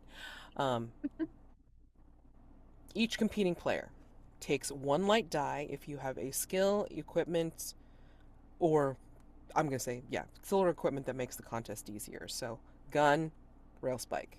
All right, cool. And then you take 1 light die for each mark of ruin that you currently have. So your light die is 5 total, Montana, and Everett, yours is 6. Okay. Then you take a dark die if this contest itself is inherently deadly or dangerous. Yes. So 1 light die. Then you add as many dark die as you want to increase your odds of success. Except just remember that for every dark die that comes up as a 1, you add a point of ruin to your current total. So just remember that, okay? So Montana, you start off with 5 light die, and however many dark die you want to do. This is under contest roll, by the way, and the dice roller. And then Everett, you have 6 light die, and however many dark die you want. You can say to each other what your numbers are, or you don't have to. It's fine. I just want to see what this contest roll looks like. Yeah, don't roll yet. Not until I call it. Making sure you have your Yeah, the numbers ready. suspense is good. Yeah. I think I'm ready. I'm ready. Okay. 3, 2, 1, roll. Oh no! We're looking for 6s, and Everett's got the only 6 in the bunch. Okay, so Everett wins. Oh, I got so many dark ones too. Yep, you've got 2 dark ones. You hit 6 ruin. Oh no, 3. 3. So you get 7 ruin, and Everett got none. So he holds it. Somehow I holds managed 5. to. Hold on. Yeah. Hold on tight. Okay, so sorry. That is crazy. Go ahead. Go ahead. I did not think I was going to get away with that. Go ahead and list do the check marks, because you'll see that your box gets shaded black once you hit over. There you go. Oh, that's cool. Yeah, Ben's character keeper is brilliant. So anyway, please say, Everett, please describe how you win And Montana, please describe how, as you expire, you are getting lost to the environment because I of all think your ruin. it's as simple as Everett sees Montana turn toward this devil, tempting her, and he sees the gold, and he knows there's no way she's not going to let him get out of there if she takes this deal. The first, well, maybe Shjon first, because he's got a wanted poster, but Everett doesn't know that. She's not going to split any reward with him. Bullet in the back. As Montana bleeds out from her eyes and from her back, I think she just reaches for the gold and barely manages to touch it just with her outstretched fingers. And to kind of pour salt in the wound, Bantam kind of kicks her hand away. Oh, man. All right. So, Shjon, you see this from your vantage point as you're resisting this force speaking to you as well. And you come out of it realizing that Everett has just shot Montana in the back. I'm going to look towards Bantam. I'm going to say, hey, Bantam, looks like that devil friend of yours is about as worthless to anybody else as he was to you. He can't keep anybody alive. So are you challenging the entity? Is that what you're doing? Not challenging, just taunting. Okay. Well, Well, all I'm right. trying to goad Bantam into maybe challenging the demon. Because he's going to feel a sense of betrayal for it dumped him when he was laying dying for the new person who then immediately went down like a rookie. Well, Just in case the devil tries to go back to Bantam. risk roll here, please. So, definitely what could go wrong is that it completely ignores you and then Bantam shoots you dead. um, light dive, this is something that you are skilled at because of your occupation or your background, or if you have equipment. And remember, you have the pickaxe still in your hand, I'm assuming.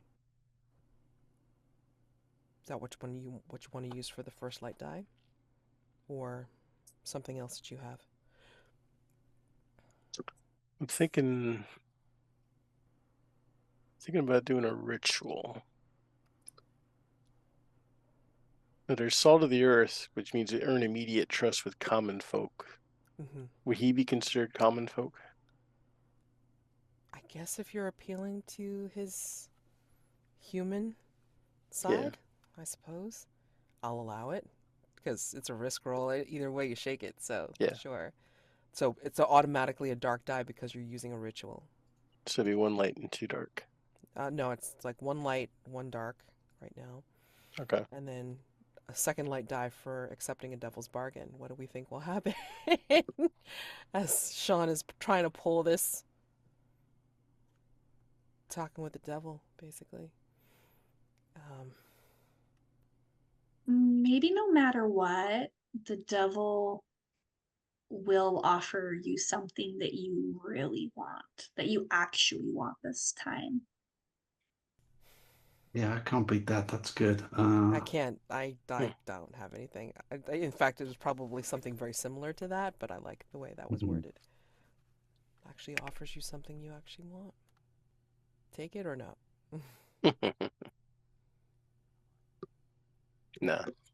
Okay, so one light die, one dark die, please, for your risk roll.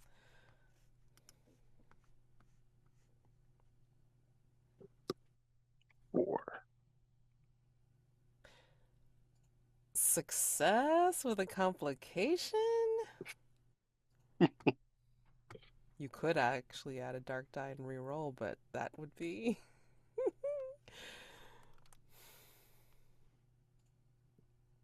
Because if I do a re-roll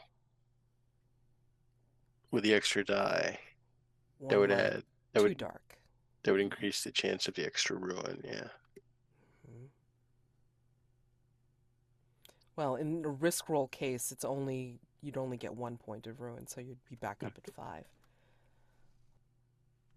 I remember last time I did a re-roll, I got all 1s and 2s. I mean, the failure is drama, so it really depends on what you can stop right here. You succeed. You talk to the guy, or you risk it for a biscuit and see what you get. Welcome to Trophy. What's the group think? Go for it. Re-roll. I'm always gonna say like risk it for a biscuit because At I this stage like. of the game, Yes, I like. Yeah. I like the endings for Trophy. All right, let's do it. So 1 light and 2 dark. Yeah. Ooh. Oh my god! that's wild. Oh man, I'm gonna screenshot this.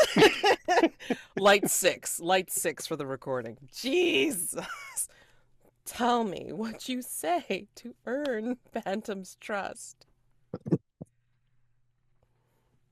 Bantam, I know you started out fighting against those wealthy people that kept you down. The bankers who took probably a family farm, the merchants that ripped you off, the politicians that kept you from getting any kind of help, where crime or stealing was your goal. But then this thing came along, and instead of justifying this by, I need to do this to survive, it became, this is what I am. This is how I am going to be one of those wealthy people. This is how I'm going to be part of the authority. That it wasn't what you were supposed to do. You're supposed to just get yourself out of a situation. By listening to this thing, all you did was make it happy, not yourself. Look around you. You got no gang. You got no backup. This thing's cost you everything. All that gold in that bag ain't gonna bring it back. I think Bantam will, in a position of listening, and his eyes widen further, even as he slowly, inexorably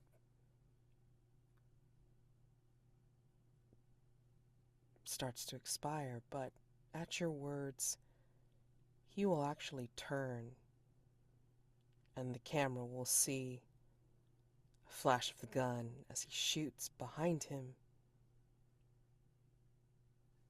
And then we cut to epilogues. So, epilogues. You do not implicate another character. You describe what happens in the world if you have died or been lost. You describe how the world is affected or not since your passing. If you have survived, you will say what has happened at a point distant or near in the future, but how you are also forever changed from your experience. We see Everett slumped over on his horse, trotting slowly back into resurrection.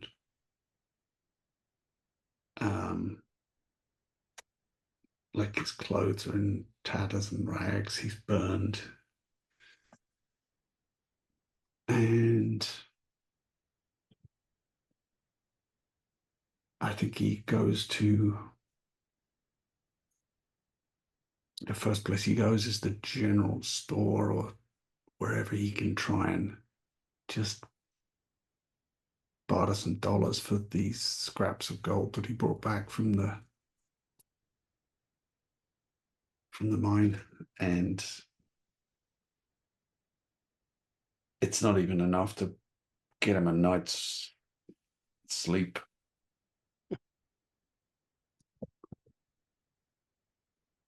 Well, cut to before he left.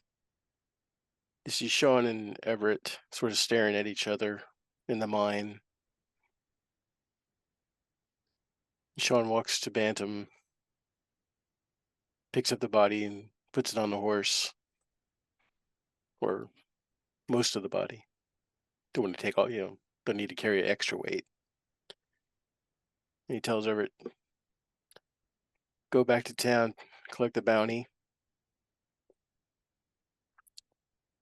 Maybe send a new group of miners. If you get a chance, you can either buy the mine or just send somebody up to take care of the bodies of these spirits, or these bodies, so the spirits can sleep, or at least rest. I'm staying here. Maybe you come back later. Maybe there'll be some more bags of those nuggets laid out front.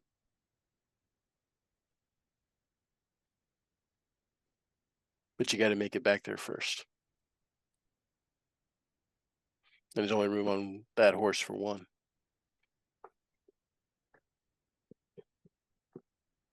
If anybody asks, Bantam took out your whole group before you took them down.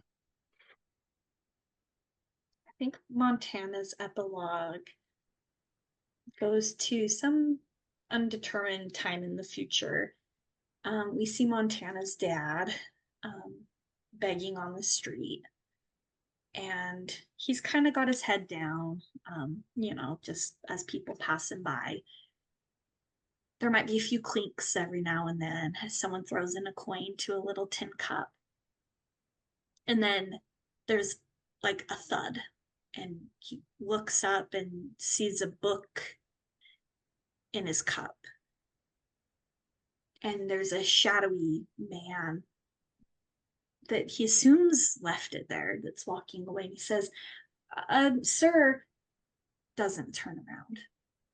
He picks up the book and it says Holy Bible on it. And he opens it up.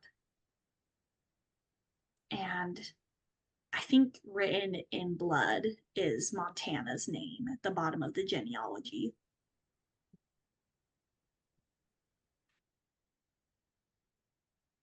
Amazing. Ah. And so ends Devil Aim for Me. Woo!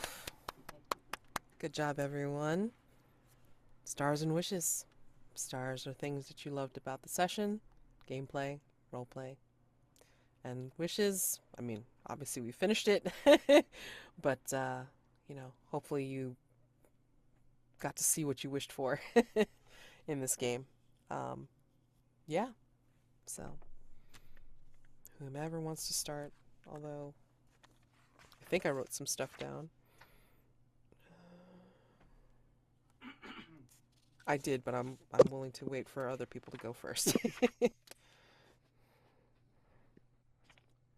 Stars for the story taking a unexpected spiral, with you taking us from a rundown little podunk town into the supernatural onslaught to the final confrontation with the devil. So it was a bit of an unexpected twist there. And then I think it stars again to everybody for the role play, with some great suggestions for the devil's bargains and I brought the characters. It's always the quiet farm girl that turns and takes the deal with the devil, apparently. I knew it was going to happen. And just wishes is that hopefully everybody enjoyed their time and we had a good session, and we revisit this game again in the future.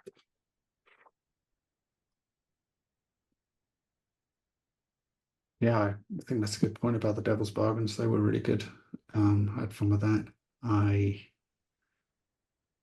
Yeah, it's tricky.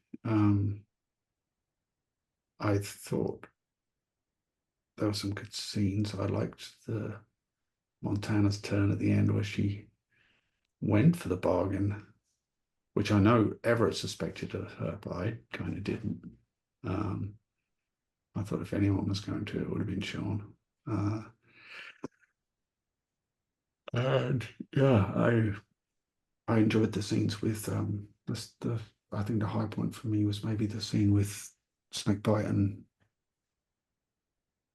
what was his name? I want to say Amos. Amos. Amos. Yeah, I wanted to say Cosmo, but I knew that was wrong. That was a fun scene. Yeah, getting to role play that out was cool.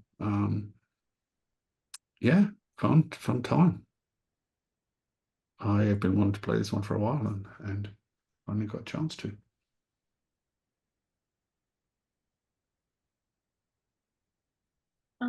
I like to give some stars and wishes. Some specific stars. The biggest star for Belly, especially Drunken Belly. I loved him. And how he was like, by the power invested in me by the desert. I loved that. It was, I loved if him. if they had asked how I got the card, I was going to tell them apparently I married the sheriff. um a couple stars for Shjon. I really like that he didn't have like a long-term reason for wanting the gold. He was like, yeah, you get gold, gold comes, gold goes. Mm. You know, you don't come with it, you don't die with it. um and I really liked the devil's bargain of having the jealous boyfriend. That was like inspired. I have a couple stars for Everett.